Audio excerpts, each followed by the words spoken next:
not working. Jesus. All right, we're live. Here we go. Live. All right, let me share the links quick and then go to the YouTube page. I just tweeted. All right, cool. I'm going to see if I don't know if I use the embed link on YouTube or what. Let me look. All right, I think we are live. Yeah, you tweeted out. We're live. Okay. We are live. Are you guys on the page? Which page? YouTube page? The YouTube page. All right, we got one viewer right now. Someone already gave us a thumbs up. Let's go. Good looks. All right. So we are live. Welcome to the first FanCave. The first FanCave game breakdown, live game breakdown on YouTube. My name is Joe Metz, the founder of FanCave. I'll let these fellas introduce themselves. Go ahead, Clutch. What's up, guys? I'm Jacob Wright, senior here at VCU, and I go by DFS Clutch Boy. Happy to be a part of FanCave. Definitely excited to get this going. Got a lot of cool things planned, so definitely stay tuned for all of that. And I am Matt Vermillion, Nova Duel. Live in Charlotte, loving life, glad to be here. The boys are back in town. We are here once again. Let's get it done. So, quick introduction. I know many of you know us from Fantasy Forecast, which has since kind of dissolved. We're not going to get into what went on, but we're excited to be here at FanCave. We're trying to breed a new breed of daily fantasy players, just fantasy players in general. We're going to build the new breed when it comes down to it. And we just want to do what we can to help the community in the most laid back fashion possible. Got an awesome staff that's going to bring you content around the clock, every sport that you can think of, from NFL and season-long formats to EPL and WNBA and NHL. Bet cards against the spread picks, survivor picks, literally anything. So we're pretty excited. Today we are going to pick up where we left off week 1 with some game breakdowns. Going to run game by game, hit the over, under, the spread, and really just open up the discussion. Even in the comments, if you guys have questions, shoot them our way. We'll be sure to answer them when we get a breath. And yeah, you guys have anything to add? Yeah, just everyone share. That would be much appreciative. We're here. I mean, we want to be here, and this helps us in the long run. We hope it helps you. We want to, just give the most information, like Joe said. So we are glad to be here. We'll have a bunch of giveaways coming out. We'll be doing a bunch of, articles throughout the week. We will have a scheduled article release dropping sometime this weekend. So glad to be back. Yes, thanks, Eddie. I am back, and I'm better than ever. But yeah, I'm pumped to be here. Let's get this thing going. Yeah, guys, let's do it. Let's do it. And Nova Duel looks like he's going to kick us off on our first giveaway of the show. He just tweeted out the link. If you retweet that, you'll get a chance to his NFL season package. So make sure you hop on over to Twitter and do that. Let's keep sharing. Yeah, and you guys have already seen that we've given away a good amount of packages. We're more than willing to give back for some love and some spread. We're gonna have some swag bags coming out eventually with the Patreon. Encourage you to check out the Patreon, check out the website, fancavedfs.com. Doing what we can to help, and I think I can speak for all of us when we say we absolutely love what we're doing. Yep, and we got a Correct Facebook. Me if I'm wrong, but we got a Facebook and Instagram too. We'll have the links in the, we'll have posted in the chat. We'll post it in, Twitter, everywhere. We got Instagram, Facebook on the come up. Yeah, let's do it. Okay. So with that being said, might as well, jump into the breakdowns. I think we can chop them up kind of in between every couple of ones to answer questions, shout out the links again, and remind people to share. But first game, we got a London game. We got Baltimore at Jacksonville. Looks like the over-under is 39.5 right now, and the Ravens are favored by 3.5. I'm going to open this one up. Nova, you want to kick us off? Yeah, sure. So for this game, there's not too much to love from a daily fantasy perspective. I do like Leonard Fournette in season longs just because, you can't not start him. He would be a GPP play for me this week. The Ravens defense has looked pretty good. Allen Hurns just because Allen Robinson's out. For DFS, I would say the only real cash game play in this for me would be the Ravens defense. As they've looked pretty strong over the first two games. They're coming against a weak Jacksonville offense. So, they have the opportunity to put up some good amount of points this week, especially if they get a pick six or, fumble return for touchdown. That's an easy 6 for them. And, that is a pretty high probability. The other play I do like, it's borderline cash, borderline, GPP right on the edge. I like Buck Allen, Javorius Allen. He's outsnapped. I think I read he's outsnapped West like 42-20 or something like that last game. And, they don't really have anyone else. So those would be my plays for this game. Yeah. Clutch, what about you? Yeah, kind of going in off of Buck Allen, I think that he is cash viable if you are going to be playing a slate where he is on there, just pure volume base, and he's cheap as well. So definitely a plug there. I think the Ravens will go up pretty early in this game, and I think they're going to be attacking the ground a lot. See, my problem with this game is I played the Thursday through Sunday morning slate, which, as we all know, is like the 2-game slate.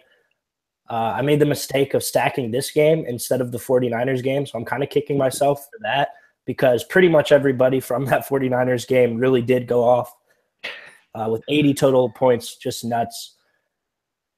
So, yeah, I think that Buck Allen would be my top play here as a player. And like Nova said, Ravens D is definitely a plug if you want to go that route. I wouldn't go too heavily on this game. I'd probably stick with just the Ravens D and maybe one of the ground guys, probably staying away from people from the wide receivers and tight ends. Possibly maybe going to Ben Watson for the Ravens, just another volume play. I think he could get a lot going underneath for the Ravens, so I think that he could be a good play on DraftKings where it's a full point PPR. Yeah, I like that. The one play I'm looking at, you guys both mentioned it, the Ravens defense. They've only allowed 10 points this year, and they've had 8 interceptions through 2 games, which is just unheard of. And I mean, yeah, it's been Andy Dalton and Deshaun Kaiser, but is Blake Bortles really that much better, if at all? So, I mean, they might as well end up with 12 interceptions after this game's all said and done through 3 weeks. So I think if you're looking at a season-long slate, I think they are the top defense on the slate. But otherwise, I mean, there's no reason to spend much time on this game because there's not much to love, and we're looking at daily formats as well. So to recap, Buck Allen, great play. Ravens defense, easy lock. Ben Watson, PPR play, but that's really about it. Next game, we have the New Orleans Saints visiting the Carolina Panthers. Panthers are the 5.5-point favorite with a 46.5 over-under right now. Personally, I'm a little surprised that Carolina is so heavily favored. It's not that heavy, but they have just not looked good this year. Cam Newton's kind of looked a little disoriented. He gets hit a lot. Lost Greg Olsen. So Clutch, I'll let you kick this game off. So I see a lot of people high on Cam Newton, and for good reason. I mean, we look at the Saints, and this is a team that just got torched last weekend by the Patriots. They're a team that's going to continue to get torched. But I'm just not that excited about Cam Newton in this spot. I think that his price is still very high. He's $8,100 on FanDuel. I don't see it, and I don't think I will have a lot of exposure to the side of the ball. The one guy I am looking at on Carolina, though, is Funchess. Funchess, is that how you say it? Funchess, whatever it is. Yep. Yeah, he's just got a really cheap price tag. They're going to have to throw the ball to somebody, right? I mean, yeah, Greg Olsen being out, that's a big deal. Kelvin Benjamin is his price is a little bit up there for my liking, 6,600 on FanDuel is what I'm seeing. I don't think Ed Dickson is good at football personally. I don't think that they're going to get him the ball that much. So I'm all in on Funchess. I see a lot of people on McCaffrey. That's not really somewhere that I'm looking to go. There's other running backs we'll talk about later in this live stream that I think are in a lot better spots. But yeah, as far as Carolina goes, that's kind of where I'm sitting. And then on the other side of the ball with New Orleans, I just don't really like picking on the Carolina defense. It's something that I tend to not do as I think the games go. They hit the under quite a bit and with Carolina. So this is a game that I'll probably have less exposure to than the field does. And I do think that Cam will come in as one of the top 5 owned quarterbacks of the slate. Okay. Interesting. Noah, what do you think? I agree. Funchess, Greg Olson's out, so there's like 7-10 targets possibly that have to go other places. McCaffrey's in play as a GPP option. Jonathan Stewart, maybe if you want to get real risky, he's pretty cheap. But, I wouldn't play anyone really. I Cam Newton if you want to go quarterback, but he's not going to be my quarterback this week. But, yeah, Clutch covered it pretty good. Yeah, I agree. I think typically kind of surprising game against New Orleans. He usually has a lot more fantasy assets, but I just don't like this Carolina offense. I see people on McCaffrey, and I get that because of the game script here against New Orleans and the additional targets, but I'm not trusting him in cash games. I think he's a flex play at best in season long. He's still only getting about 12 to 14 touches a game. Yeah. I don't mind Devin Funchess. I also don't mind Calvin Benjamin. I think he scores this week, but I don't know. The way I've seen Cam, he's just been way too out of sorts for me to trust like 100% at all so far this year. Yeah, definitely. But yeah, I think it's still so high. Like it maybe if we were looking at like a $7,300 Cam Newton, but we're not. Like yeah, we're looking at what is he 79? He's 81. 81. Yeah, on FanDuel, I don't like that. I would much rather go Derek Carr for 200 more. Honestly, I prefer Stafford over Cam Newton. And honestly, you can make a case for Kirk Cousins over Cam Newton this week as well. If I'm playing Cam, I'm probably not pairing him up with any receivers in the game because honestly, you're just if I'm pairing him, I'm taking a piece of paper, writing their names down, and pulling it out, and that'll be the one person I pair with him. But there's no cash game pair that you're looking at for this game. No, I think that's just the story with the Panthers. Like, you just blindfold yourself and throw a dart. Like last year, Ted Ginn, Devin Funchess, you had no idea who was going to score. But I think so. Clutch, are you taking the under in this game if we're talking about betting? This is a game that I'm probably going to stay away from. I didn't have it on my card. But yes, if I were to take a bet, it would probably be the under. Okay. The total under. Yeah, and I took you guys heard that under 46 under for this, and I took for my article, if you want to check out all the picks, I took the Saints getting the points. I think the Saints are going to win, honestly, but I don't see the Panthers covering if they sneak by like a field goal or something at the most. Yeah, definitely. Hey, speaking of field goals, I don't mind Will Lutz. He's been pretty spot on this year. He has, man. And Graham Gano, honestly. The kickers in this game are attractive, but that's just about it. Moving on to the next game, we have the Bucks taking on the Timberwolves. Jesus, I'm an NBA mom because of work. I hear Bucks and I just start thinking of work. Buccaneers at the Vikings. Pretty ugly game, 39.5 over under. Tampa favored by 2.5. We got the news today that Sam Bradford will be out. He's getting a second look on his knee, so that is not a good sign. Personally, I am staying completely away from this Minnesota offense until Sam Bradford's situation's figured out. I actually love the Buccaneers' defense in this game. What do you guys think? I like Mike Evans just because it's Mike Evans, honestly. Mm-hmm. I think the Bucs will be on the field on the offensive side, a decent amount that, even with Minnesota's defense, that is pretty good. They'll be on the field enough that where Mike Evans is going to get the targets. He's already leading the team in targets after, that first week. And, he looked good. Even though Deshaun Jackson is kind of a threat to just take a little bit. I like Deshaun as a GPP play. Mike Evans is getting the coverage. Deshaun's quick, and he has a chance of I say like 5 receptions, 90 yards, and a touchdown. One long touchdown for Deshaun, but other than that, I don't really like much from this game from a cash standpoint. Yeah, I agree. I mean, I think with Deshaun Jackson, I definitely think this is a place where he could pop off just because Xavier Rhodes will be on Mike Evans, and I mean, Yep. Xavier Rhodes did hold Antonio Brown in check last week. I think he had 5 catches on 11 targets.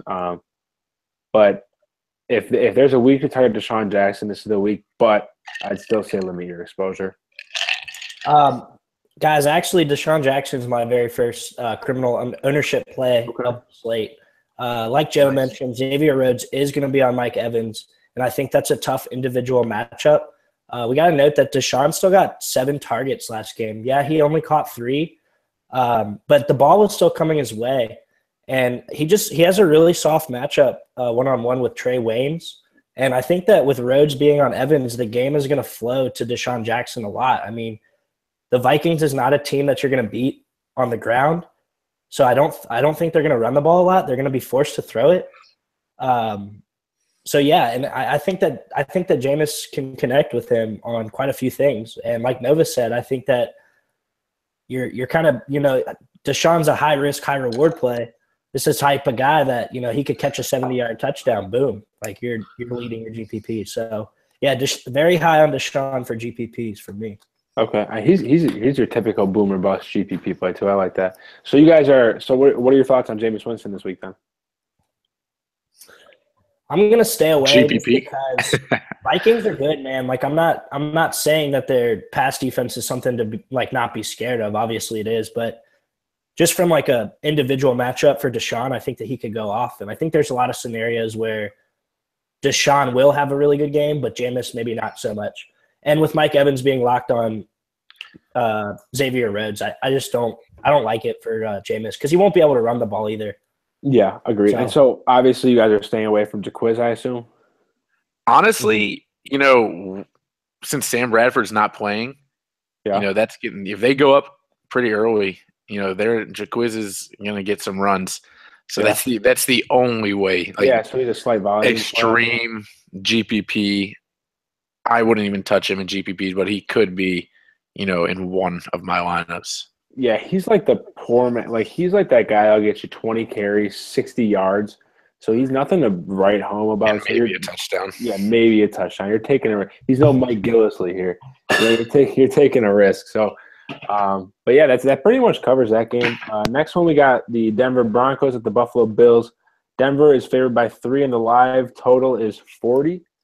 I'll kick it off. I don't love a ton in this game. Denver defense I love. Trevor Siemian absolutely destroyed. Who did Denver play last week? Remind me. Was it Trevor Siemian torched the it wasn't Chargers, no. Dallas. Dallas. Yeah, he decimated the Cowboys. That was his best game of his career. I think it was a little fluky. I'm not saying he is not a good quarterback. I think he's a great game. He controls the game. He's a great game manager, moves the chains, but he is not a type of player to go out and throw 3-4 touchdowns, 0 interceptions with 300+ yards every game. So I think it's a little fluky. I honestly think people will chase points this week with Denver. That's what I'm. What do you guys think? I think that this is a game that I'm just kind of looking at crossing out of my player pools. Right? I mean, the defense is really where you're going to want to look here, and I believe the under is at or the over/unders at around 40 or 41, and I'm taking the under on that all day. And that's probably going to come in as one of my favorite bets of the week. I just see this game being ugly and sloppy. So if you want to look to one of the defenses, that's fine. I hope that C.J. Anderson and Simeon playing so well, garnered some ownership. If you're a big-time tournament player, maybe sprinkle some Sanders and Thomas in there. But definitely on the Buffalo offense side of the ball, that offense is not working right now. Yeah. I would stay far away from McCoy in that high price. And nobody in the passing game at all for me. Agreed. Nova?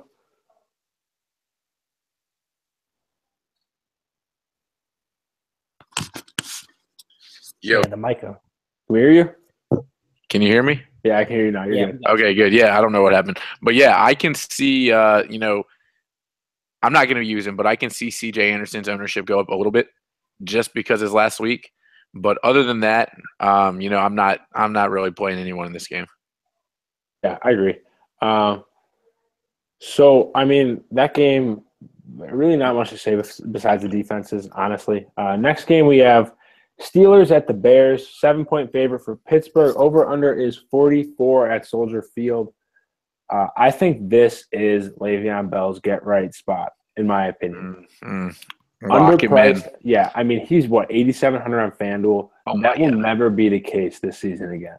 Yeah, he's a lock button. Like, he should be 80, 90% owned in cash if he's not going to be disappointed.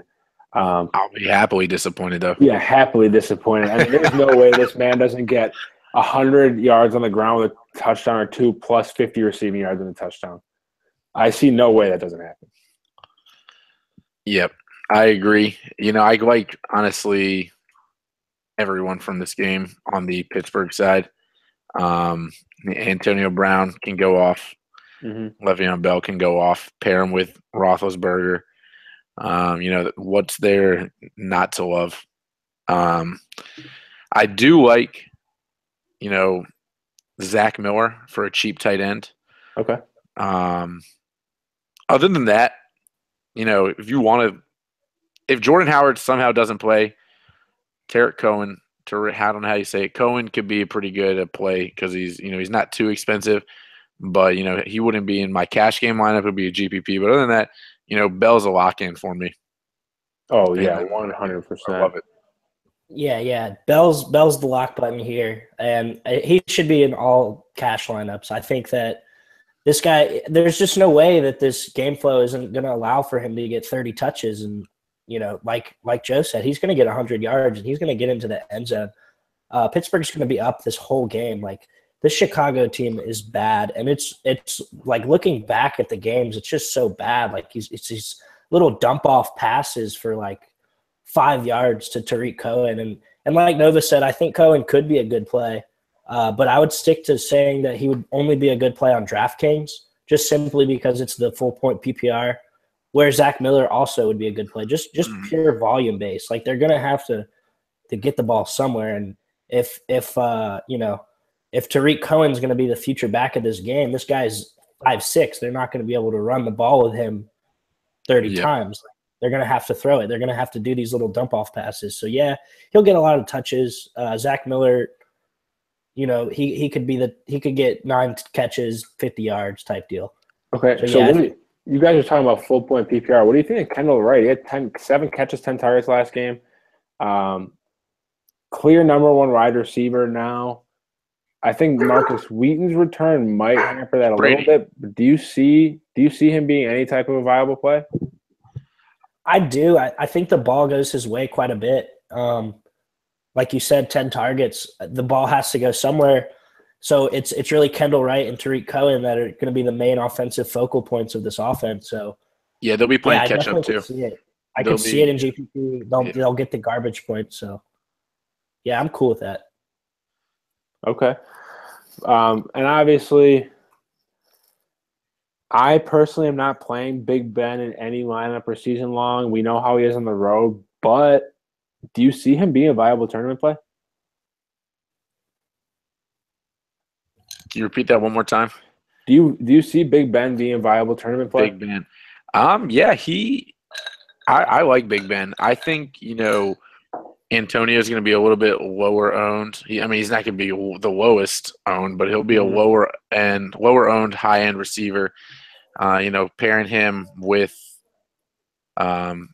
Big Ben, that if he goes off, Big Ben's probably going off, and Le'Veon Bell can also have a dunk pass to him from Big Ben, and that's another point. So I think he's viable. He not a terrible play at all. Yeah, I agree. I think, and then obviously the staple of the GPP lineup is who more epitomizes the GPP play than Martavis Bryant too. Should have even mentioned him. That's a play I always like in tournaments as well. Clutch, you got anything else? Yeah, this is one of those weeks where it's a great matchup for the Steelers, and you're going to be able to get Antonio Brown at probably sub 10% owned. And like we saw in week 1, if you had pretty much any exposure to Antonio Brown, you won some sort of money. So this is a guy I'm always happy to play in my tournaments just because the price is so high. People don't want to pay it. So, yeah, if I do want to make a big bet lineup, I'm definitely having Antonio in there as well. Mm-hmm. Yeah, I like that. Okay. So next game, we got the Miami Dolphins. I've been waiting for this. New York Jets, waiting for this one. All right. Miami favored by 6, over under 43. I guess Nova, kick it off. I love Jay. He's glad to hear. He's just running the ball so much against the Jets defense, who are terrible. What did he have? 27 or 28 carries last week. I could see him honestly breaking off, running the ball 25 times and breaking off 2 runs for 60 plus and the touchdowns on both of them. I just love Jay in this game. I'm close to 75%, on him in all my lineups. 75% of my lineups I'm playing him. I love him. I think he's a great play. He was DFI must have for a reason. He is probably the biggest workhorse of any back in the NFL. No team relies on their running back more than Miami relies on Jay. And did Jarvis Landry practice today or no? You guys see? I don't know if he practiced. Let's see. Because I know he was out yesterday for some undisclosed reason. If he misses time, that puts a lot more pressure on Jay Cutler to find these subpar and below average receivers, and Kenny Stills, and I don't know who else is on Miami. Who's their tight end? Who's Miami's tight end now? I honestly couldn't even tell you. Exactly. Yeah, there's our point. It's Jay Ajayi's team.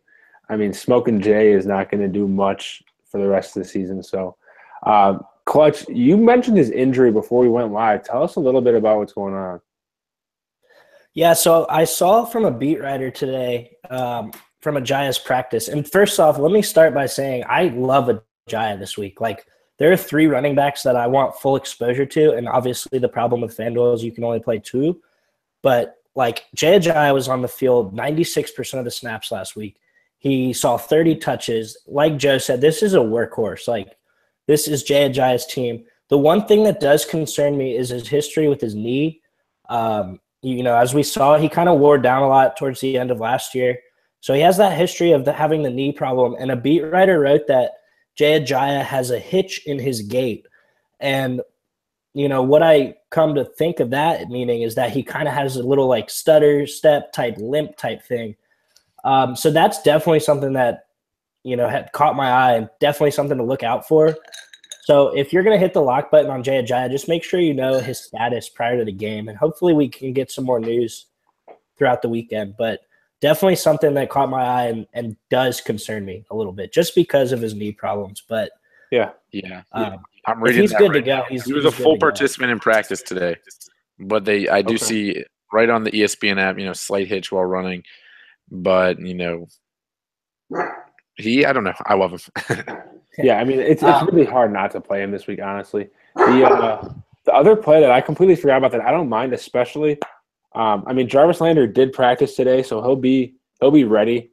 I'm looking at Roto World right now. It says he'll be all systems go for Sunday's matchup. So looking at that, he had, was it 13 targets or 13 catches last week? It was, I think, targets. I want to say he had 10 catches, but either way, full volume mode for. Yeah, he is going to be Jay Cutler's safety. He's the best receiver. I don't know if I'd say he's the best receiver, honestly, because I love Devontae Parker. But, that's obviously Cutler's go-to. So I can see him and Parker in a GPP, honestly. We're still waiting for Parker to pop off. I would say start both of them in season long because of the cake matchup. Parker's actually questionable, too. He's got something going on with his ankle. And he had made a comment, I think, this past week that he's a type of person that doesn't like to play unless he's 100%. So that's another thing to be concerned about.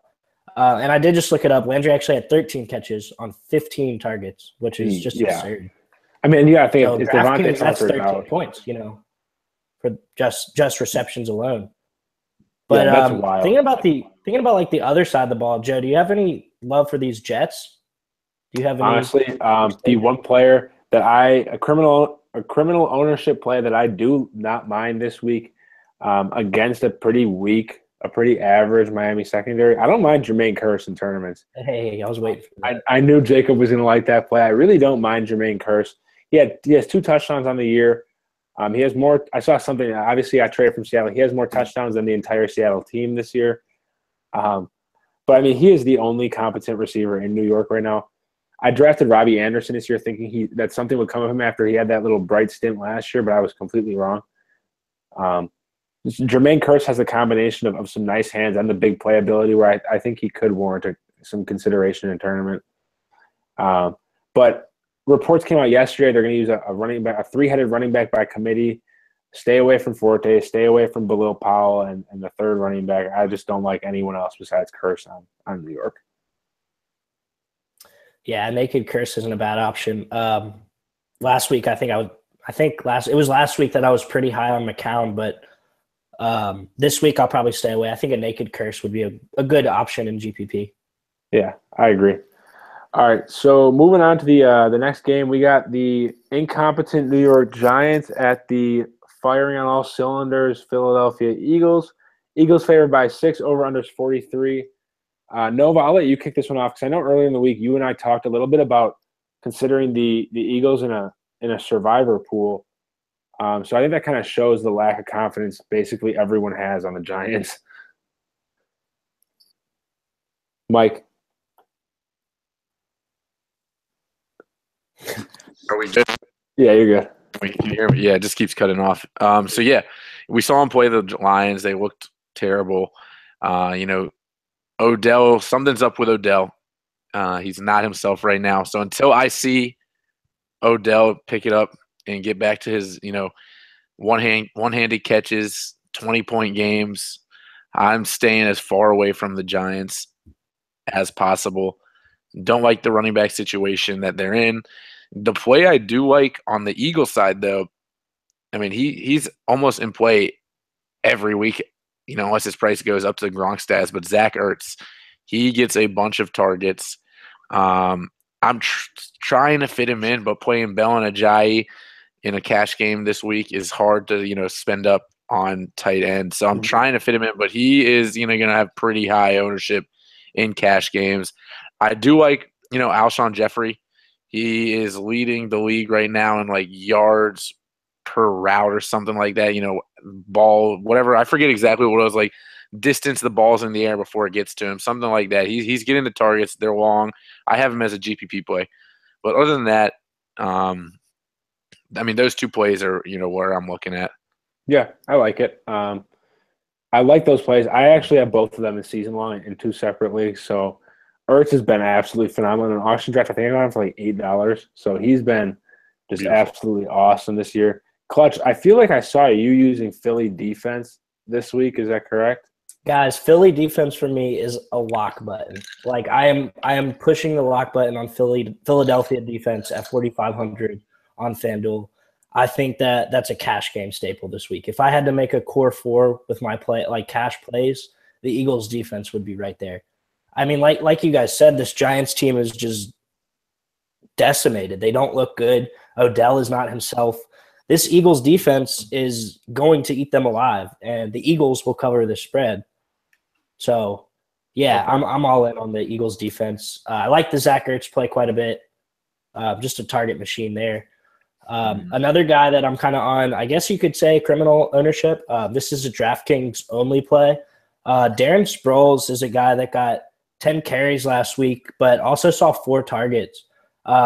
It's obvious that this running back situation in Philadelphia hasn't worked out the way that they had hoped with signing LeGarrette Blount.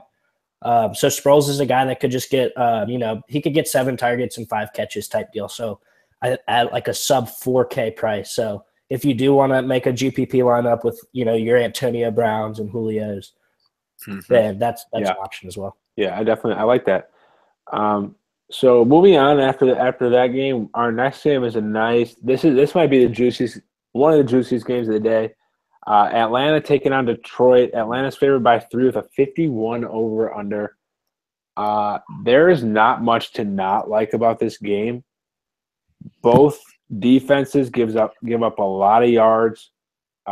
Vic Beasley's out for Atlanta. He'll be out for a couple of weeks, which opens up a lot of options on the Detroit side of things. Personally, I'll kick it off. I love the Falcons' plays at all. Like, I love Julio Jones. I love Matt Ryan. Love Devontae Freeman. On DraftKings, I love Tevin Coleman for a somewhat lower price, lower owned play for his pass catching ability. One play I really like as a wide receiver 3 this week is Mohamed Sanu. He's seen 7 or 8 targets each game. He's shown that he can be relied upon. And while he's not going to bust out like Julio Jones, I think he's a lock for 7-8 points at least. I see no reason. I mean, if he's 5,400 on FanDuel, if you've got that little salary remaining, he's one of the most sure-handed players at that price point where you know what you're getting out of him. Nothing special, but you know what you're getting. Mm-hmm. Detroit side of the ball, I don't mind. Golden Tate, Desmond Trufant scares me with Golden Tate a little bit. Don't mind Marvin Jones. But the one play I love this week on DraftKings is Theo Riddick. Yep. He is going to catch – I think he's catching 6 to 8 passes and a touchdown this week. But that's the one guy I like on Detroit. So you guys can take it away. Go for it, Nova. Okay, yeah. Can you hear me? My mic's still on? Yeah, you're good. Okay, good. Yeah, so, I mean, honestly, like, Eric Ebron's been looking good. Mm-hmm. Julio Jones, I think, is a little bit too expensive this week, so I'd put him more in a GPP play. So, Matt Ryan, Julio Jones in a GPP stack, that could be, an option.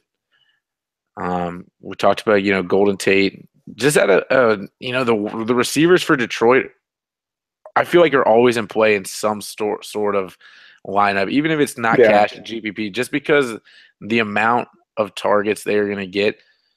I mean, other than last week when Stafford threw like his career low of, passes, but he's averaging like 40 passes per game, 35, 40 passes for his career. So, they always have the opportunity. And Golden Tate and Marvin Jones are both, and Kenny Galladay. Yeah. They all have an option, an opportunity to get the targets and, break off one. But you don't know which one it's going to be, honestly. There's no, I don't have a clear-cut, lead receiver on that team right now for me. Yeah, I agree. I mean, the one I like the most is, I think just because of target share, is Golden Tate. I can't remember the last game he had where he didn't see at least 7, 8 looks. He's no stranger to 10, 12 targets a game. What do you think, Clutch? Yeah, this is a game I've kind of been back and forth on. Originally, I really liked it a lot, and just kind of more looking into it is I'm probably not gonna have much exposure. The 3 things that scare me about Julio are, I'll list them off, are price. He's on the road, which he notably plays worse on, and Demarius Slay is going to be all over him.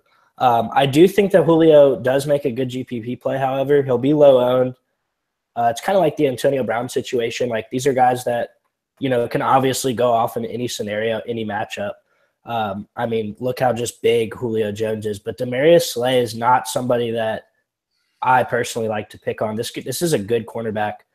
And the Lions defense has definitely shown improvement. I mean, Quandre Diggs came into the season as the lowest rated cornerback on Pro PFF, whatever it is. And he currently is number 1 now. So, how can you go from worst to first is my question. But, yeah, I guess my favorite play from this game would be just a naked Matthew Stafford. He's a lot cheaper on DraftKings. They're going to throw the ball. That's just how they play football. So, yeah, I do like a Matthew Stafford, maybe Theo Riddick combo right there on DraftKings. But FanDuel, his price is a little bit higher than I'd like to see. So I probably won't have any exposure over there. Yeah. I didn't even think about Darius Slay. I think that, for me at least, that makes me like Sanu even more.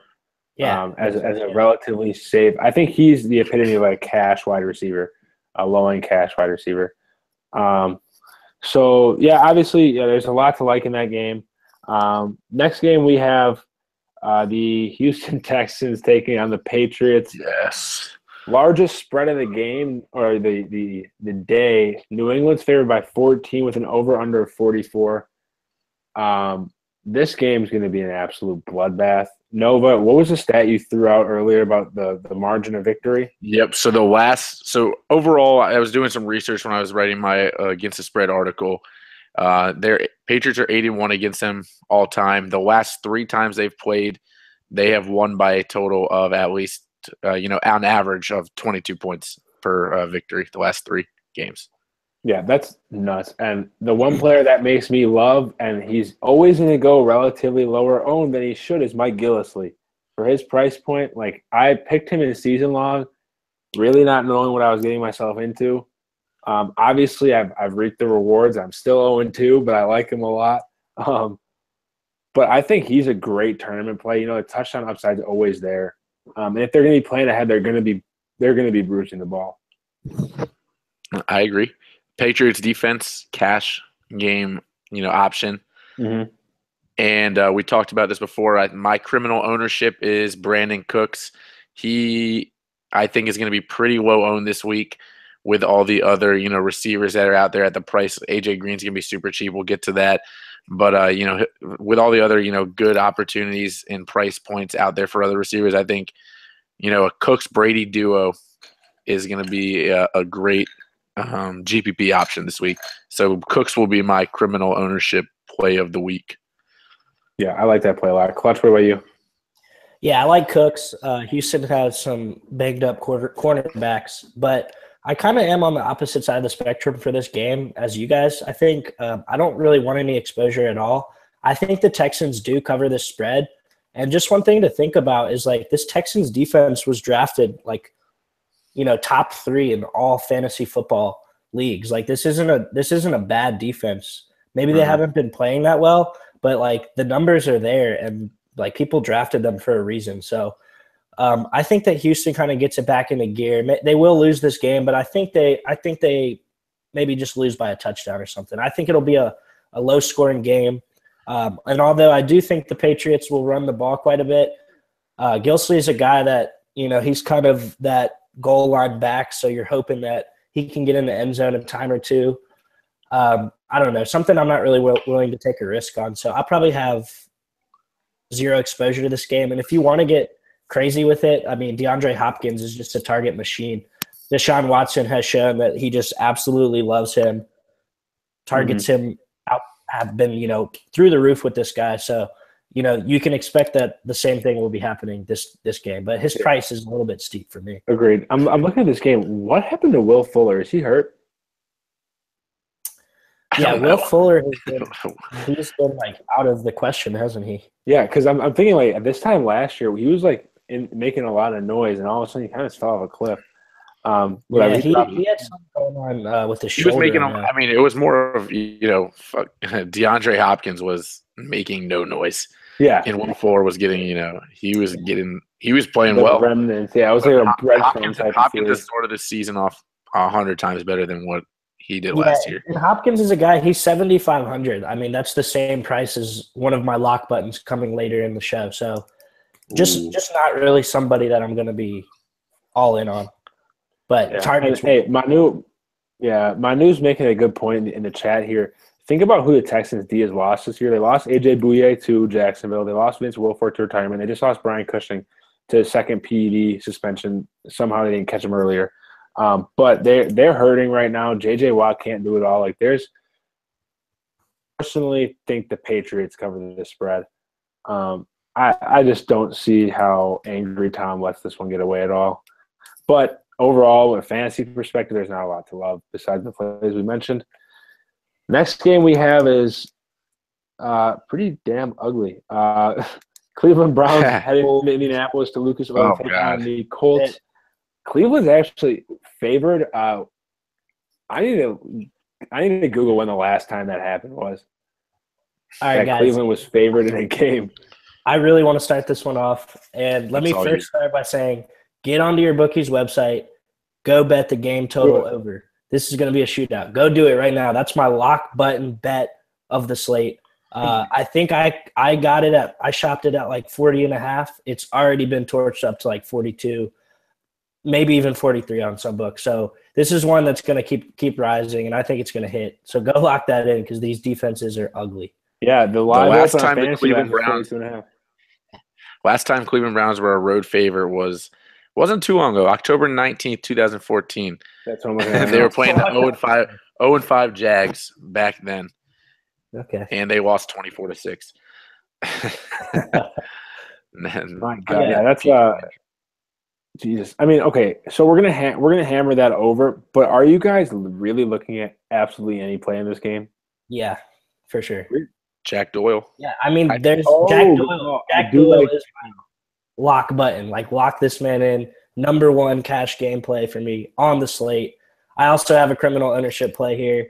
I mean, Jacoby Brissett has come in for Indianapolis, and he looks good, man. This guy is a lot better than. Hey, you know who he learned from? But yeah, he learned from the GOAT. So the runner-up to the GOAT. Make sure you have this play in one of your lineups. This is my number one criminal ownership play of the day. It's going to be T.Y. Hilton. He had Peterson on him last week, but he gets the Browns this week. Like, T.Y. Hilton is somebody that they're going to have to throw the ball to. So, yeah, man, I'm pretty big on T.Y. Hilton this week in my GPPs. I like him. Not a cash game play.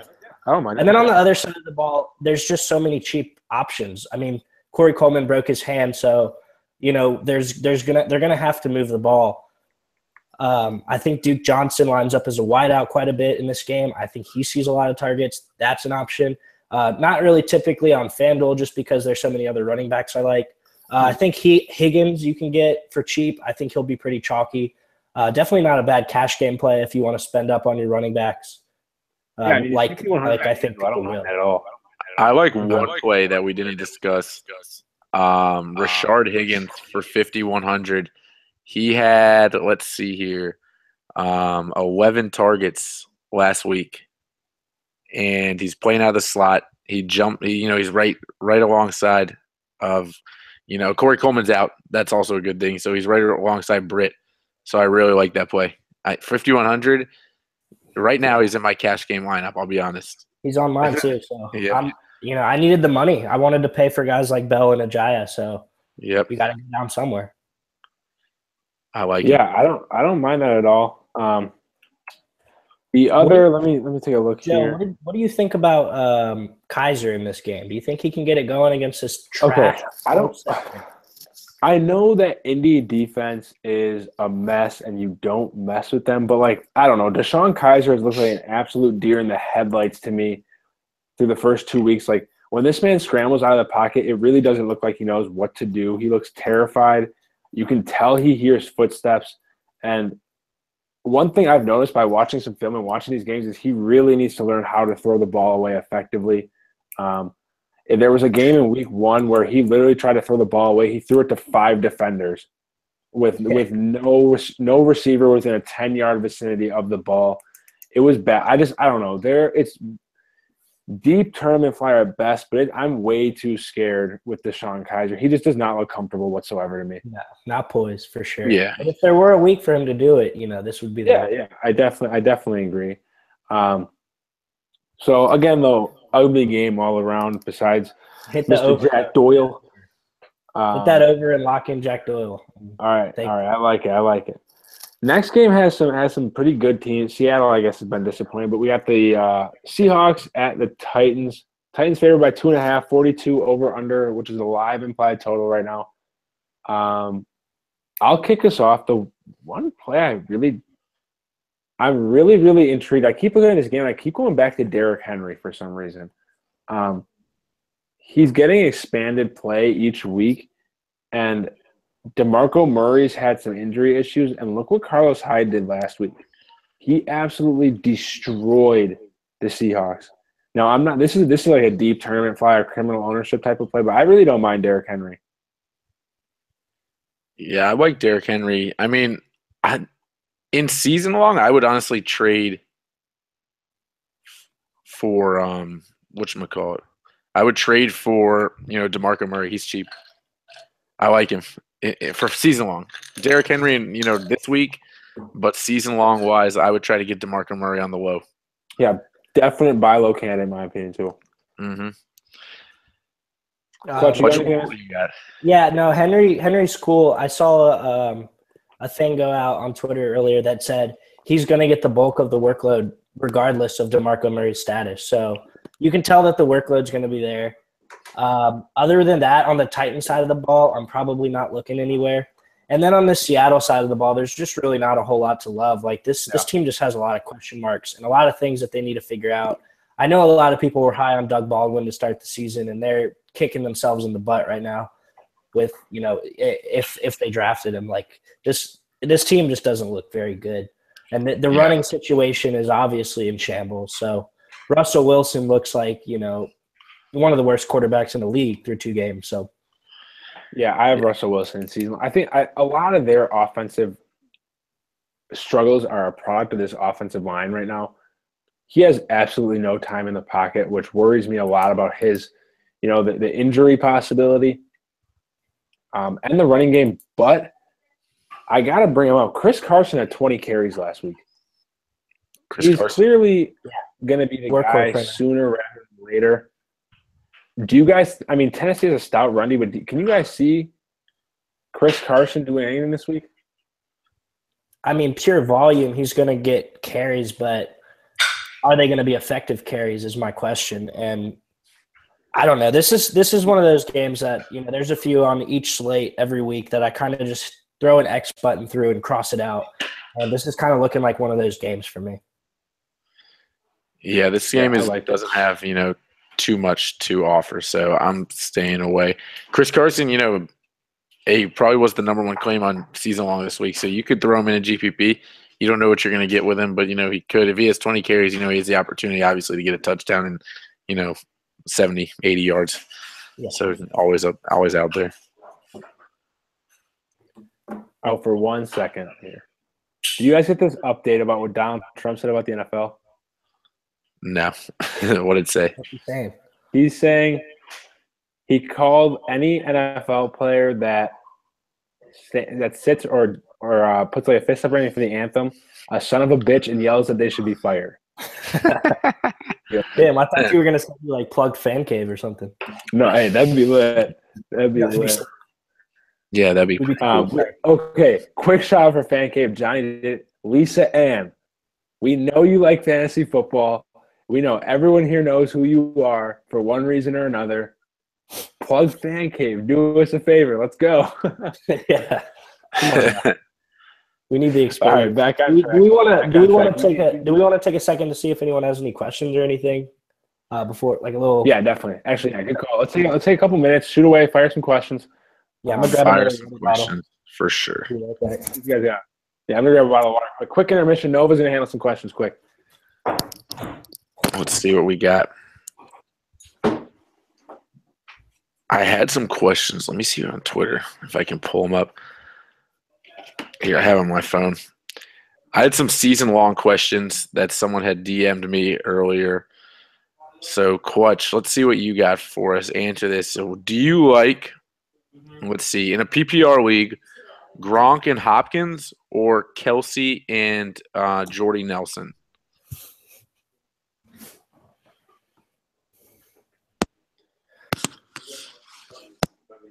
Lisa Ann, yes. Plug us in. Yo, Clutch. Here's a question that got sent to me on my DMs. In a PPR league, Gronk and Hopkins or Travis Kelsey and Jordy Nelson? All right, I'm back. Give me the Kelsey and Jordy right there. Yep, Kelsey and Jordy. Okay, in a trade, these are all just things that I got sent earlier when I talked about the show. In a season-long PPR league, would you trade one of Amir Abdullah, Chris Carson, or Buck Allen for Chris Hogan? His running backs are lacking. He has Chris Hogan. He wants one of those 3. Should he get one of those 3? I heard Abdullah. I like that. Abdullah, Carson, Buck Allen. PPR week. Yeah. He has Chris Hogan. PPR league. Okay. Yeah, I think Abdullah would probably be my top target there to go for. Okay. I don't mind trading Chris Hogan if he's lacking in the running back game. Same guy sent also out running backs are shit. Should he start Amir Abdullah, Buck Allen, or Duke Johnson? Choose one of those 3. Let me just go Duke, just because I'm all over the Browns this week, like on the live stream. I'll just have to say. Wait. I might have missed it. Did you say what format is it? That was PPR. Yeah, Duke. Go Duke. God, I'm sorry. Question from the chat. Top cash QB stack. So I guess he's either talking QB wideout, QB tight end, or QB running back stack. I don't, I'm assuming. I don't know. I think it's my favorite. I think it's gonna be clear chalk is Derek Carr and Michael Crabtree.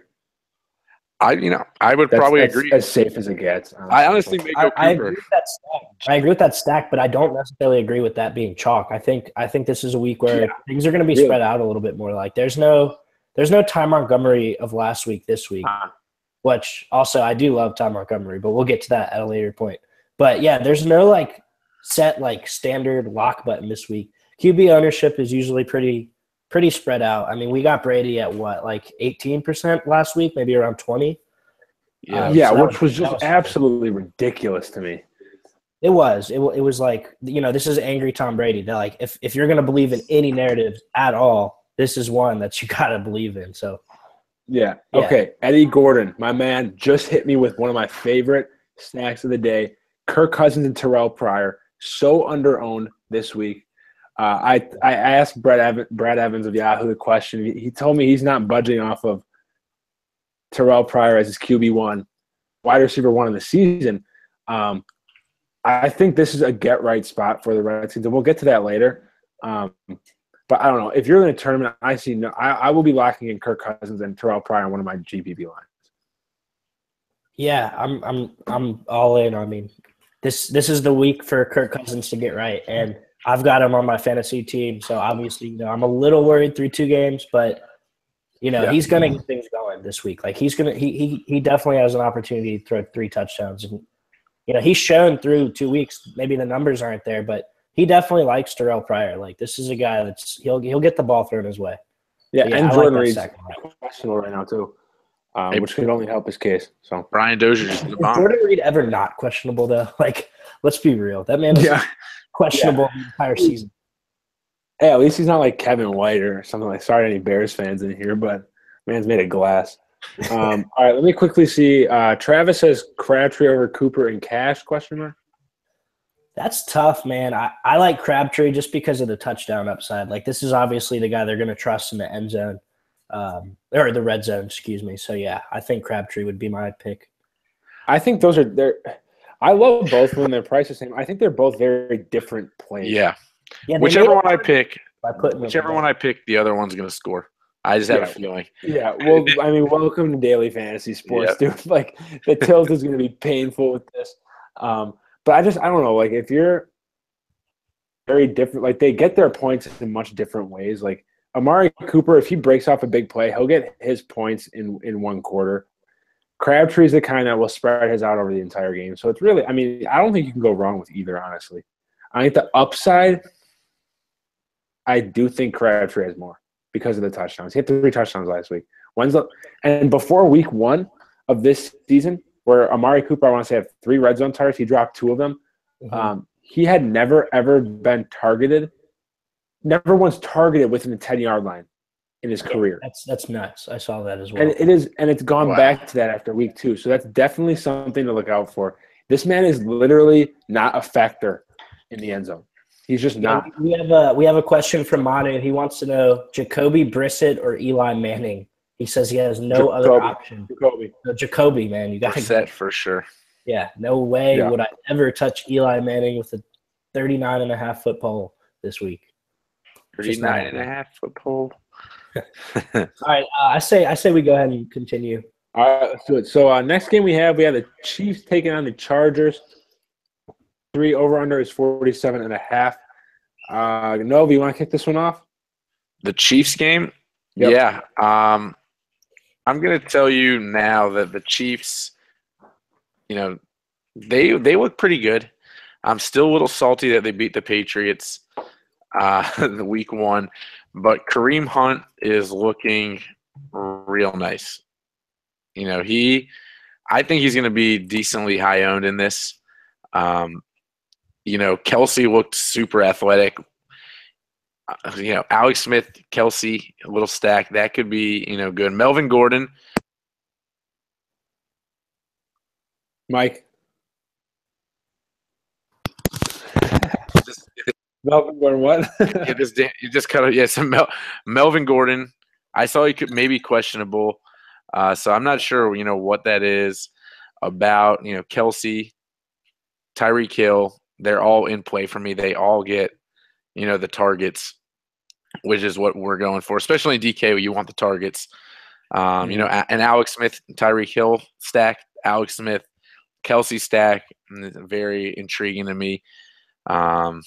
Melvin Gordon, I really like as well. But, other than that, none of their defenses I would honestly play. I think Melvin Gordon runs all over them if he plays. But I'm not a fan of, the Chiefs defense this week. They've been underperforming for, what they were going for on season long. They were up there. I mean, they lost Eric Berry too, so that's so they've been losing a little bit. Yeah, no, this is actually the only other game on the slate where I'm betting the over. These are two powerful offenses that can score the football.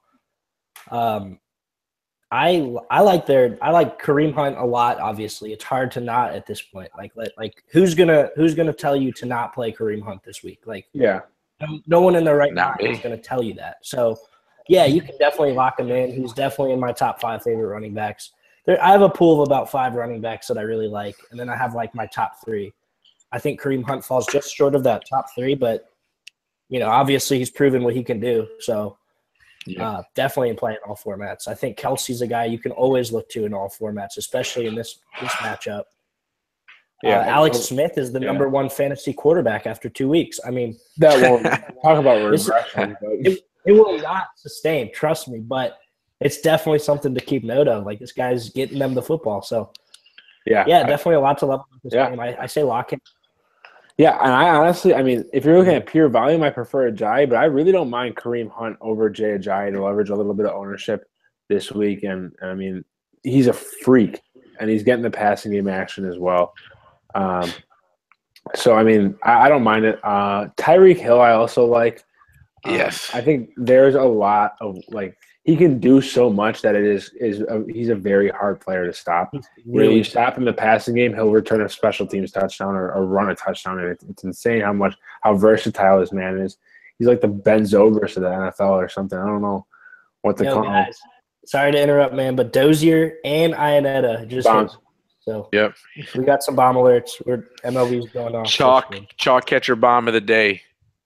Yeah, but Wilson Ramos, though, he hit a grand slam and a solo shot. So, wow. Oh, he was balling. There. Zach Greinke went up 2 earned runs first inning. Not happy. Yes, he did. All right, so next game, I got to get back into MLB. Next game. Nah, you don't. Well, here we go. You're not missing much. Here we go. Cincinnati Bengals at my Green Bay Packers. Packers favored by 8, 46.5 over under. I'll kick this one off. Aaron Rodgers going to have a great game. Book it. Cincinnati is literally in shambles. That defense is atrocious. The offense is even worse. Aaron Rodgers at home is a thing. Week 1 was the first time that Aaron Rodgers threw a home interception in 30 games or something like that. That might be a flawed stat, but it was something absurd like that.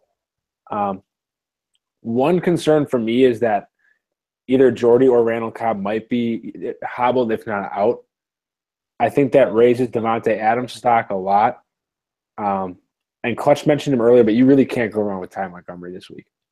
He's still underpriced, and the usage is through the roof.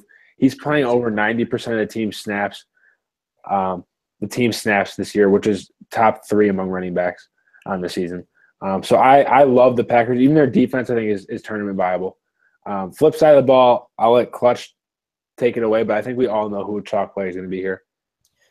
Yeah, man. I'll start off personally by saying I do think the Bengals cover the spread.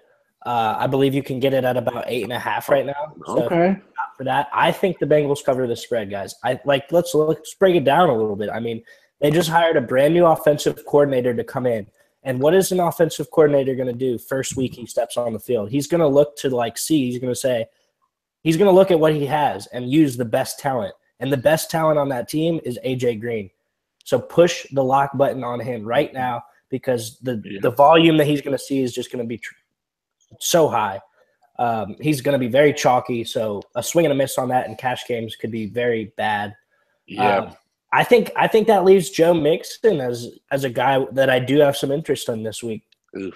He's a guy that I have a lot of. I was about to bring him to Mixon too. I kind of like him. I have a lot of interest in buying low on Joe Mixon right now, and I'm currently trying to trade for him right now because he is the most talented running back in that committee.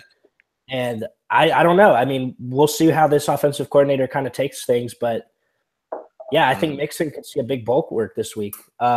Like Joe said, Adams for Green Bay, just because Nelson and Cobb seem to be hobbled up. And then you can never really go wrong with Ty Montgomery. He's proven that. And, with the spread being 8.5, we can assume the Packers will be playing from ahead, having to run the ball quite a bit.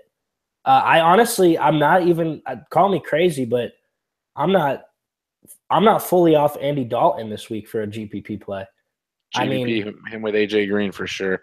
I'll throw AJ Green in a tournament with Dalton. That's always good. And Tyler Eifert's out, so that's 5 more targets for AJ Green. Mm-hmm. He's actually less efficient with Eifert out. I mean, I don't know how. Yeah, I mean that doesn't surprise me honestly because he's their only weapon then. But honestly, the other player now this is an absolute dart throw because he has not been involved like at all this year. But with a new offensive coordinator, Tyler Eifert out, and the incompetence in the running game, I think this is a game and the game script can match it that we could see some Gio Bernard action. I like that too. Especially in PPR formats. I can see 5-6 catches and a touchdown. I think Jeremy Hill is essentially getting phased out of that offense. I wouldn't be surprised to see him on a different team this year. But Gio Bernard, everyone knows what he's capable of and what his role on the team is. I just think everything's kind of adding up for him to kind of pop off this week. Yep. And I just wanted to agree with Clutch. This game's going to be right on the edge for, the spread. I talked about it a little bit in my article, but this was the hardest game for me to pick. I could not decide on who to pick, so it was more of like a coin toss for me. But, I'm on the opposite side. I think Rodgers and the Packers get it done here for the spread. But, we covered what we wanted, DFS. The plays on the Bengals side, other than AJ Green or GPP, AJ Green is for 7,500. That's absurd. 7,500. He's going to be high right there, right? He's probably got to be the highest owned play in cash, I would say. Yeah, I think if it's him, if it's not him, it's Le'Veon Bell. If it's not Le'Veon Bell, it's him. I don't know, man. I think Ajayi gets more ownership than Bell, but we'll see. I think that's a damn fucking travesty. Like, God, people are really going to irritate me this weekend if they don't pick Le'Veon Bell in 100% of their cash games. But, hey, I'll take some free cheese. I'll take Bell's looking like a lot. So next game we got on the docket is the Sunday night game. 2 games left. This game might be the game of the slate. Oakland Raiders taking on the Washington Redskins. 55-point over-under. Oakland favored by 3. Clutch, take it away. I will say the close over-under makes me think this spread is going to hit, or this over-under is going to hit. Yeah, I think the Raiders come into Washington and they get it done, and I will be betting the spread for the Raiders at -3. I think Derek Carr is arguably the top play at the position. I think that you can pair him honestly with either Cooper or Crabtree and be perfectly okay with that. I've seen people on Jared Cook just because of my, big love for Jack Doyle, and I'm all in with that pick. I'm not going to be looking that way. There's nothing to not like about this Raiders offense. I think the kicker you can look at if you have the salary. Yeah, this game is a gold mine. And on the other side of the ball, it's all gold GPP plays with, Cousins, Pryor, Crowder. The sky's the limit with this game. I think it's a good spot. Yeah, I definitely agree. I absolutely – okay. My fantasy football team without David Johnson is struggling. Rob Kelly's one of my running backs. I have Samaje Perine. What do you guys make of the Washington run game right now? Because now Rob Kelly's going to play. He is playing? He is. Wow. I honestly don't know. People probably wasted their waiver claim on P. Ryan, but I don't know. I think P. Ryan's in the long term going to be the guy there.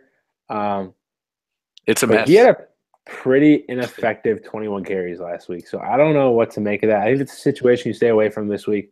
Terrell Pryor, love him. A little Jamison Crowder never hurt anybody, especially if Jordan Reed's out. Chris Thompson could be a great GPP. I was about to say a guy we didn't mention. Chris Thompson had 7 targets last week. I mean, DraftKings, that could be a great play. He rushed the ball 3 times, but he was able to get 77 yards and 2 rushing touchdowns within those 3 carries. So, yeah, he was effective as hell. And if Washington learned anything from last week, it's to hand this guy the ball. So, hopefully we see some more volume coming his way. Yeah. I mean, I think after last game, he's earned it. But, I mean, again, and I already played Marshawn Lynch. I don't mind. But I thought he was going to be such a solid play last week. And he was fine against the Jets, but he disappointed me. They didn't use him in the last. He disappointed me. Yeah, he just didn't get utilized a lot. I mean, that's what I'm saying. He got in the end zone, so that was okay. But thank God he got in the end zone. I mean, he got unlucky. He had the 2 other quarter and a half. I mean, they were up by so much. They had I don't even know their other running backs. They had Washington. DeAndre Washington had a 50-yard run. What's his face had a 50-yard run. Jalen Richard went off. Yeah. Yeah. So it was just unfortunate for Lynch. He was a great play last week. So if you played him, that's not wrong. No, yeah, that's another thing we will talk about in some of these strategy. We want to make a strategy video and a lot of things like that. And if a play like Marshawn Lynch last week is a perfect example, don't let his performance deter you from like your process because he was a great play. Like everything added up, and if you played him, you did your research. He just didn't turn out. You can't do anything about that. There was in the research that the chance of him not playing at the end just because they were going to be up. That was in my mind. But I mean, it was just unfortunate that the other 2 running backs ran the ball once each and did well, and had a 50-yard run for a touchdown. The odds of that happening are so slim, and of course it happens. But anyways, I digress. Next game, we got the Monday night game. We have Dallas taking on Arizona. Dallas is the 3-point favorite in a 46.5 over under. I mean, whether you're looking at DFS and the Sunday Monday slate, I don't like a ton here. What are you guys thinking? Yeah, I was able to shop this under at 47, and I thought that just looked too good to be true. It being a primetime game, I don't see it, man. I mean, these are 2 offenses that, haven't really shown too much going into it. I mean, Zeke is all over the place. He, obviously with all that going on with Zeke, I don't even know what to say about that. And then obviously, Carson Palmer has not looked like the old Carson Palmer. Larry Fitzgerald, I wrote in my article, is old as Betty Crocker. So you want to know who's old and looking good? Jason Witten. I don't know what got into him. Yeah, that man. Oh my God, he's looking like an absolute monster. These first in my fantasy league, that's the lock button, right? He's really good. In my fantasy league, one of my fraternity brothers said, like round 12, he goes, he's not really good at fantasy. He says, Jason Witten's still here. How is this possible? And I was like, I just laughed because I was like, there's no way Jason Witten's going to be good. And he's here. He was there, and I guess he's back. 22 targets through 2 weeks for Jason Witten. He's the leading tight end. I'm a Dez Bryant owner. Like, this sucks. Well, I will say Dez has had some very tough matchups. I think Dez time is definitely coming. Yeah. I mean, and I think it's coming, but definitely. It's a good spot to buy low for Dez. Especially with Patrick Peterson this week. No one will be on him. This is a spot to go trade for him. I agree. One play I don't mind here if he plays is J.J. Nelson. With John Brown out, David Johnson out, for sure. He has gone nuts these first 2 weeks. His targets are up. Him and Carson Palmer has gone up, and he's their deep threat now. J.J. Nelson and Jaron Brown are their deep threats. Jaron Brown, 11 targets. 11 targets last week. Yeah. He caught 4 of them, let's say that, but he had 11 targets. But the targets were there. His way. So 45. I mean, okay, when you're looking at DFS, like volume means a lot, and like targets are a thing. Like a lot of time, a pass gets broken up. A quarterback overshoots, underthrows. Like you can't control that. Targets are there; it will come around. I think both Jaron Brown's a great tournament play. I think JJ Nelson's a cash play. He's cheap. He's good. Yeah. So that really wraps up the games. One thing I want to do is go around. Each of us do like our favorite like deep criminal ownership play of the slate. If you guys got one on your mind, I feel like we always do. Clutch, I'll start with you. Like not T.Y. Hilton, like someone that's like a deep tournament flyer, like borderline, like will either bust or break out. Okay. Well, obviously, yeah, I said T.Y. Hilton. So I'll give you the guy to pair with him. Play Jacoby Brissett on DraftKings for near minimum price. And I like it, and you'll get it sub 1% owned, and he's got a cupcake matchup. And if he learned anything from the GOAT in New England, it's how to win football games. So, I mean, come on now, take him. Throw a lottery ticket in, play T.Y. Hilton, and play Jacoby Brissett. I like it. Okay. All right, Nova, what do you got? My criminal ownership play. I think the Monday Night Football game is going to be, over that. I think it's going to be a shootout. I'm going back to old man Carson Palmer, honestly. You said you didn't like him, but I like Carson Palmer, Larry Fitzstack. I like Carson Palmer in this game, honestly. I think he's going to – I just don't see any of their running backs scoring touchdowns, and they need to keep it close. Started off the season not too good. And, I can see him going, 275, 300, and 3 touchdowns. I like Carson Palmer. Okay. My play is probably someone none of you guys have considered. Orleans Darkwa, not Cole Beasley, Johnny. Orleans Darkwa of the New York Football Giants. Team's a mess. Ben McAdoo's considering giving up play calling. Paul Perkins is averaging 1.9 yards per carry. You can get that falling down, like I said earlier. Orleans Darkwa has averaged over 5 carries a game, over 5 yards per carry, excuse me. Volume hasn't been there, but he did the same thing last year. He clearly deserves more work. And if Ben McAdoo says there's going to be a shakeup, like a significant shakeup, you have to think is going to happen with a running back averaging 1.9 carries a game. It's a very speculative play. I think he's a stash in season long. I did it. But if you really want to get cute and it could turn ugly for sub 1%, go Orleans Darkwa. He's almost free on all sites. So I like it. Yeah, I'm a fan of all those criminal ownership plays, honestly. Maybe have to make a GPP lineup with them. Might as well. So do you guys want to head over to FanDuel and make a line? I'm down to make a line. Let's do it. This is our first show. Let's make the people happy. Let's make them a lineup. Are we thinking cash or GPP? I'm down for whatever. I'm down for cash. I'm down for GPP. I'm down for both. I have time. Let's do both. We might as well do both. All right. If people are going to watch to this point, they're going to get both a cash lineup and GPP from us. So everyone retweet this right now. The more the merrier. We are not lineup providers at FanCave, but we'll help you out this week. All right, let me pull up. I'm pulling up FanDuel right now. Here, I'll share my screen. How do I? Let's see. Where's screen share on here? Good question. Oh, my phone's going nuts. Oh, you guys are retweeting. All right. Where's screen share? I don't even remember. It's that green on the side. Oh, yeah, that's it. All right. Are we good? Do you guys see my screen? Yep. All right. So that's my area. You guys welcome to my cash lineup. All right, let's clear this baby out. Shit. All right, clear this baby out. All right. Also, if you guys don't have this little FanCave thing on there, feel free. I tweeted it out from the FanCave account. Support the squad. Support the movement. Become part of the movement. I find it annoying that you can't do it off your phone and change the profile picture. I agree. You got to do it off your laptop. I agree. It's annoying. I'm going to get it on there for sure. So that way, when you guys see me winning $1 million this weekend, it'll be like, yeah, see my girlfriend texting me. There you go. Okay. Everything. So, quarterback cash. Are we going Derek Carr? I'm going Derek Carr. I'm going Derek Carr. Clutch. very cool with that. Very okay with that. Okay.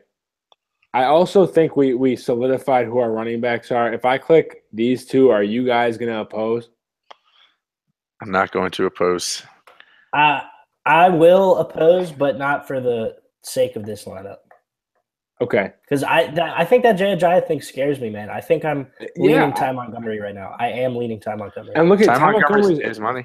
$1,000 cheaper. So let's leave this one empty for now. Okay. So let's see what we can get. So receivers, who are we locking in receiver wise? Green and Crabtree. Okay, Green and Crabtree. Okay. Yeah, that third slot can really go anywhere. Yeah, we can leave that blank for now. Are we going Jack Doyle here? I am. I'm all in. All my chips are on Jack Doyle. Doyle or Ertz? If we have the money, I like Ertz, but I do like Doyle. Let's do Doyle for now then, because depending on these two, we could afford Ertz. Skip kicker for now. Defense, who you guys liking? I know, Clutch, you like Philly. I personally like Tampa Bay. I like Tampa Bay. I like Denver. I like You had Denver earlier, Joe, did you not? Ravens. I did. That was just by default. I mean, come on now. That Eagles defense is looking good, but options as well. I like the Broncos as well. I like the Patriots. I just feel like Broncos will be high owned. Definitely can't go wrong with the Broncos, though. I say we plug them. Okay, let's go Broncos. Kicker. All right. So this is probably the most irrelevant. Will Lutz, position. Cheap Honestly, New Orleans kicker. Yeah, I don't see a problem with Will Lutz at all. 4,600. I mean, let's just go Will Lutz. Gives us 63.50. If we want Ty Montgomery, that gives us 5,500. If we want Jai, 4,500. So I'm thinking we go Montgomery here. I think we go Montgomery. I think we have to go Montgomery. 5,500. Here's who we got.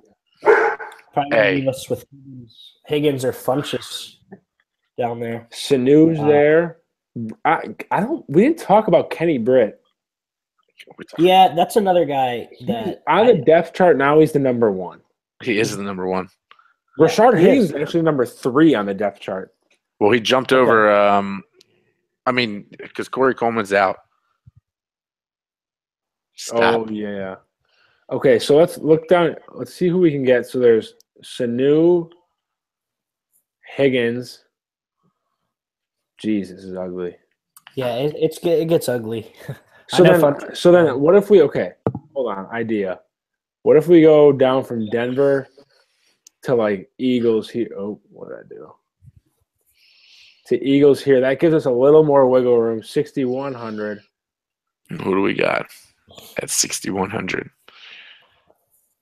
Still not a ton for cash. I don't mind Thielen. Do you think TJ Ward will be on? Wait, Bradford. I don't know. There's just there's no Bradford. Yeah, never mind. I forgot about that. No Bradford, that's the Kendall Wright for 5,600. I don't know. I honestly, would you guys have gone Denver and gone Higgins? You think? Yeah. Yeah, I would. I mean, I have Higgins in my cash lineup right now. Yeah, I don't mind that. So let's go Higgins here. This is looking a lot like my cash lineup. Same. Let's go Denver. And we have 400 left over. So we could upgrade kicker. We could upgrade. Let's see who we can get for kicker. Can we get the GOAT? The GOAT. I don't mind Giorgio. Oh, the GOAT's not on the slate. He's playing in London. Okay. Go. Justin Tucker. Come on now. I don't mind Giorgio. That game. Yeah, I like that. I mean, if we're gonna stack that game, that's. Highest over under on the slate's a great way to attack kicker. Mm-hmm. Yeah. Okay, so this looks like a nice cash lineup to me. Yeah, that's. I'll be plugging this in. I will be plugging this into a couple double ups this weekend. Yeah, I'm playing this as well. Honestly. All right, so I'm just gonna keep it in the same format. Now we'll do a tournament lineup. I just for shits and gigs, I want to see how much Darkwa is. Okay, 49. A little expensive. Okay, so let's start with quarterback. Favorite tournament quarterback, who you guys got? I'm back. There's a few options we can go here. I mean, Let's take a look. I mean, like I said, I like Kirk Cousins on the other side of that ball. Phillip Rivers is a guy I didn't really get much into, but I am on the over of that game, so that's somebody that we could look to. Okay. Jay Cutler gets the Jets. That's definitely a GPP option. Okay, agreed. No, but what do you think? Kaiser versus 900. I was thinking Brady. Brady. Oh, Brady's always on my mind. okay. I'm not terribly against So that. what if we I'll do this. See my mouse. What if we lock in the GOAT here? And then I thought you were all right. Anyways, I don't mind Brady.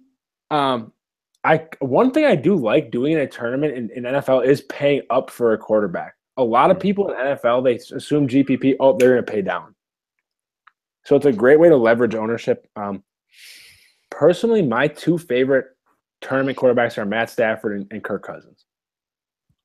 Yeah, I like Stafford. Stafford a lot as well. All right, so should we go Stafford?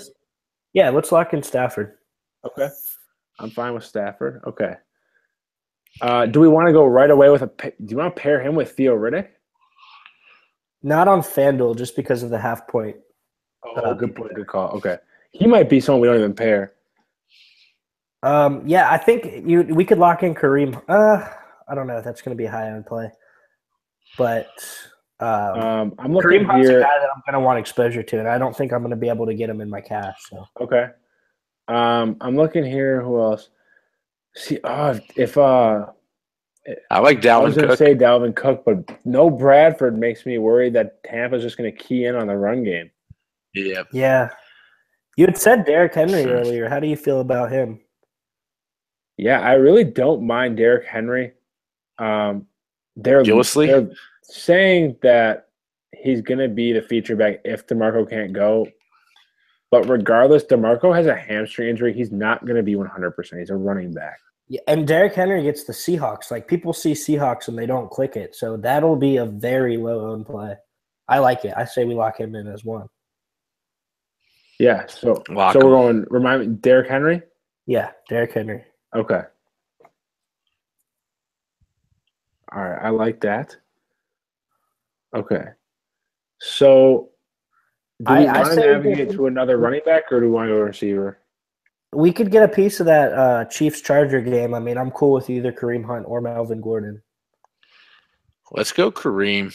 I think he'll be lower just because all the other options. But I mean, Kareem. He's obviously going to have some. I'm going for his high floor and his high upside. This dude's got 24 and 43 points. He's a beast. He's looking less and less like Rookie of the Year and more and more like MVP. So, yeah, I like Kareem Hunt. Okay, we can go Kareem Hunt. Got some young running backs. I like that.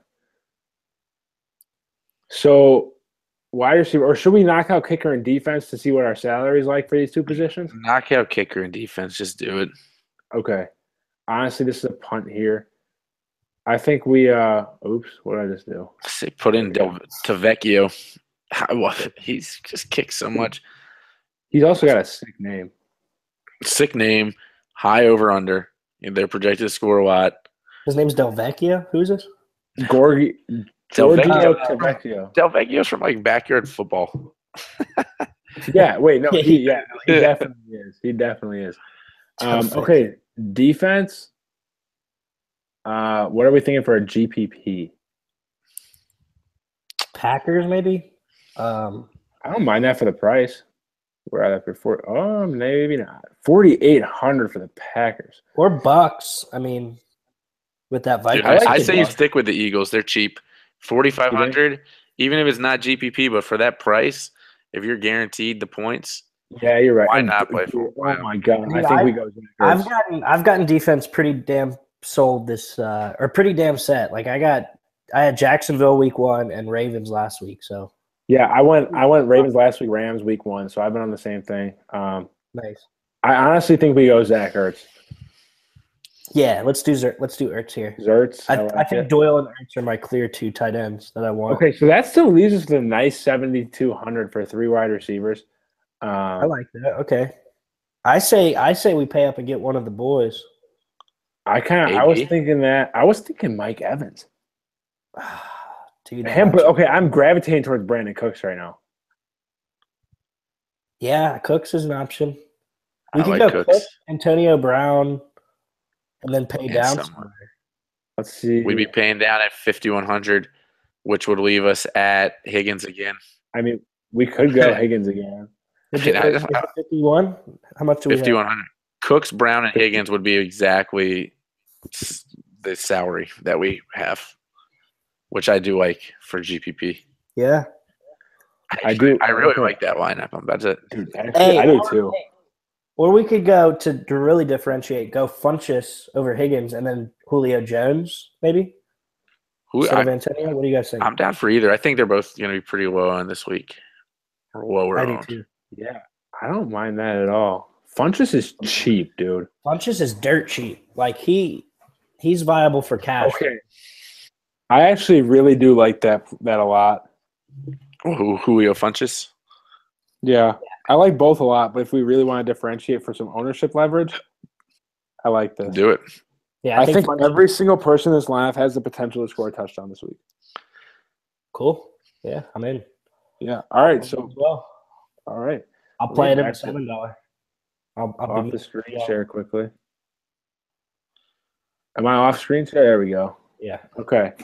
So, you guys got our two lineups. Cash was Derek Carr, Le'Veon, Ajayi, Michael Crabtree, AJ Green, Rashard Higgins, Jack Doyle, Giorgio, whatever his name is, and Philly. GPP was Stafford, Kareem Hunt, Derrick Henry, Julio, Brandon Cooks, Devin Funchess, Zach Ertz, Giorgio, and Philly. I like it. I like those. I like that GPP lineup a lot. I'm going to play both of them. Yeah, I will too. What we can do, after the show, I will tweet out both lineups on the FanCave page, and we can share them and label them and things like that. So you guys got anything else before you get out of here? Tomorrow morning, I will be – whoever retweeted that, I'm going to have to go let out my dog pretty soon, but whoever retweeted earlier that tweet I sent out, I'll do it after we get off this thing. I'll go ahead and, do my Twitter thing and, get someone a winner for a free NFL membership and for NFL lineups for the rest of the season from me. So I will get that done. Yeah, nice, guys. And also tomorrow morning for myself, 10 a.m. Eastern time, I'll have a EPL lineup. It's looking like a really good slate. So if you have any degeneracy in you, definitely be looking out for a tweet from me tonight on how to get that lineup plugged in. I've done fairly well in EPL this year. 2 weekends ago, almost took down a GPP. So I like it. And we actually, good news on that too. We actually brought on an EPL writer, EPL/UCL, Vince Dre. He did the forecast injury report. He last year in EPL played, I think it was $5 and won 800 on EPL. Nice. Yeah, there's money in DFS soccer. He knows his stuff. Strongly recommend getting on board. Yep, and my article tomorrow will be out as well. I'm gonna do it when I get on my GPP stacks. Article will be out. I'll say by 10 a.m. tomorrow morning. Cool. Yeah. Okay. I like it. I'll do what I can to get my sleeper article finished tonight as well. So we obviously appreciate you guys tuning in today. Someone wants to do a DK line. A DK line? Oh, I don't. If we want to do it, let's do it. I mean, I'm down. I haven't really looked at DraftKings yet. I have not played DraftKings NFL this year yet, so we should probably diversify a bit. But you guys want to clutch? You want to share your screen? What, you want me to go DraftKings? Yeah, you're the DraftKings guy here. All right. Yeah, hold on. Let me get up on there. All right, cool. Yeah, that's all you. But I got a little bit of insight. But yeah, guys, as well as the EPL, I'll tweet out any college football plays that I'm on. That's another thing I've done fairly well in. So yeah, no worries about charging for that. I'll just tweet out what I like. I'm gonna go ahead and tweet out the lines we just did. Actually, we might as well All right. tweet them out all in one tweet because we can do 4 pictures in a tweet. So we can do. Yeah. Man, okay. All right, can you guys see it? Yes, sir. All right, cool. Yeah, I still got the Chucky Finster dad as my picture. I need to change that over to FanCave. Chucky Sorry, Chaz. Finster. Cool. Let's break this down. I mean, I haven't looked much either. I do know Stafford's very cheap on this site, 6,200. What do you guys think? I mean, are we talking cash right now? Yeah, I think we're gonna go and do a cash lineup. Okay. I don't mind Stafford. Keep going up a little bit. I don't know. Cousins is dirt cheap. Let's see, I'm trying to look at it on mine. Yeah, Cousins is 100. Oh, never mind. He's only 100 less. I misread that. I like Derek Carr still. Yeah, honestly, and Stafford. I mean, Carr's prices. Yeah, you gotta go. I think we go Carr for cash. All right, let's look down at wide receiver. So obviously, AJ Green has a lot more. He's higher priced here in this spot. Can we go ahead and lock in Crabtree with Derek Carr? I think we do. That's fine. All right, so AJ Green, that price. How do we feel about that? That's steep for 81. I think he's going off. Let's go running back real quick and see what we can. Wow, Le'Veon Bell is much higher priced than everyone else, but still only 8,800. Wow. What do you guys want to do here? How much is Ty Montgomery? 69. That's pretty cheap. How much is Ajayi here? 70. Ajayi. I mean, I like Montgomery. I like Ajayi as well. I like Montgomery both. and Ajayi. Go both of those.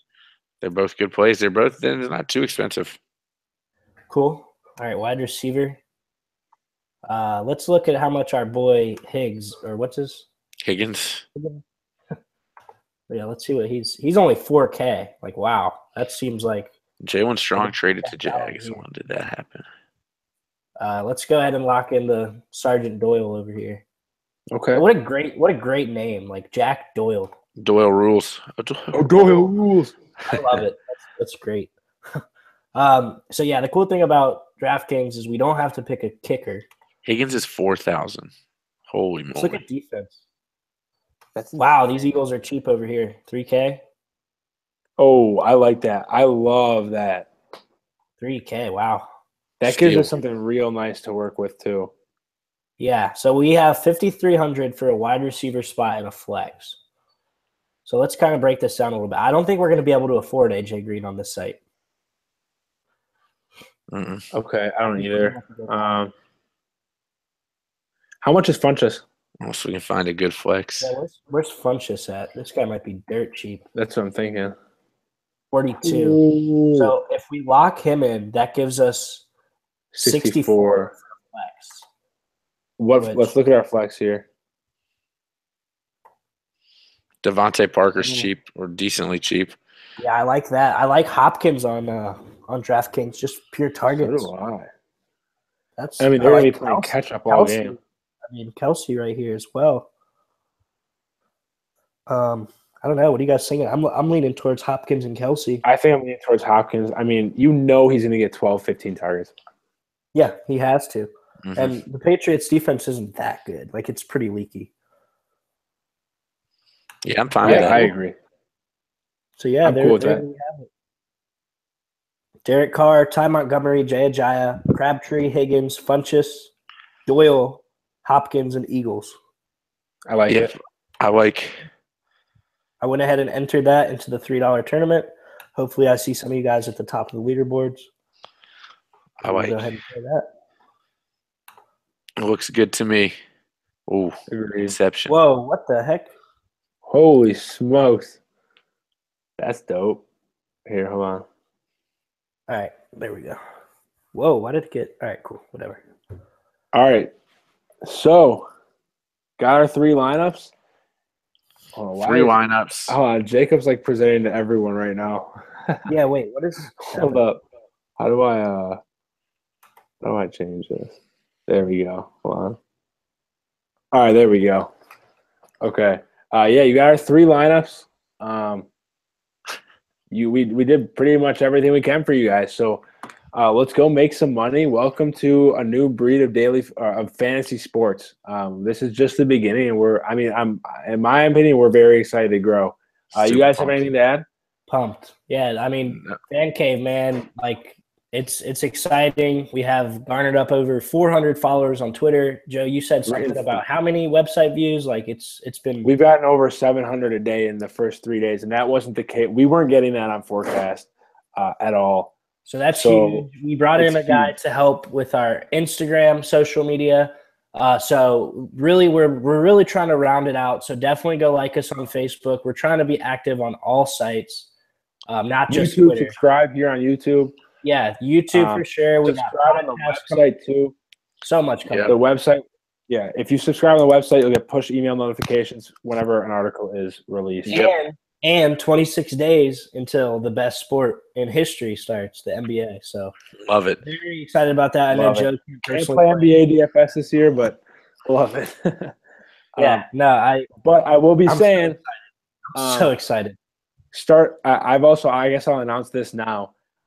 One thing I've thought of for the NBA season, we're gonna have a FanCave Snapchat. I'm gonna start a Snapchat, and during Bucks games, I will be able to take you guys behind the scenes, where the players are, all that kind of stuff.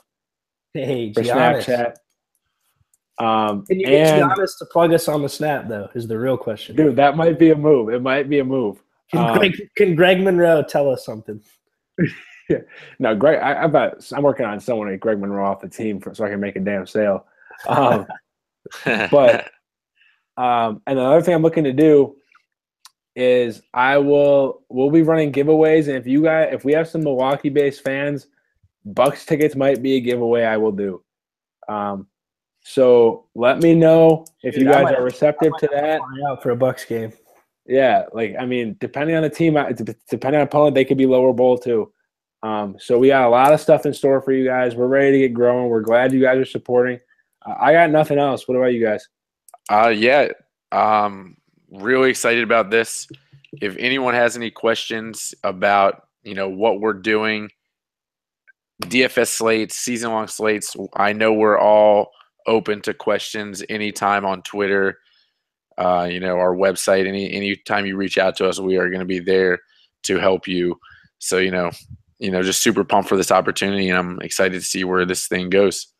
All right. Yeah, big time, guys. Yeah, I mean, like he said about Twitter, I'm always on Twitter. I know Joe and Matt are as well. So definitely feel free to shoot us any questions, not even just NFL, just anything sports related. We'll be happy to answer it. Yeah, man, I'm pumped. So yeah, FanCave. Let's do this thing. Let's do it, guys. All right, let's go make some money. Good luck, guys. Farewell.